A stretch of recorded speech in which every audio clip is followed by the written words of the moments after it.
मुलतवी कर दिए गए हैं और नई तारीख आज खुद दे दी है 8 अक्टूबर की। अब ये 8 अक्टूबर की तारीख किसने दी है, ये है असल मामला।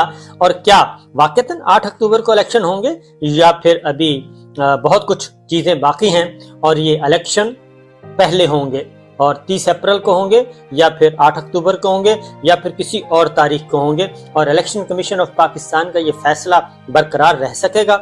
ये मैं आपके साथ कुछ अहम चीजें रखता हूँ।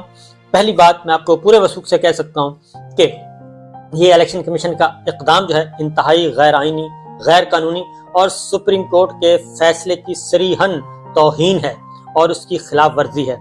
इलेक्शन कमीशन ऑफ पाकिस्तान ने जिन बुनियादों पे इलेक्शन मुलतवी किया है, ये बुनियादें जो हैं सुप्रीम कोर्ट में जब ये मामला जाएगा, ये बुनियादें बाकायदा तौर पे थप्पड़ों की सूरत में ये बुनियादों को बनाया जाएगा, थप्पड़, और इनके मुंह पे मारा जाएगा।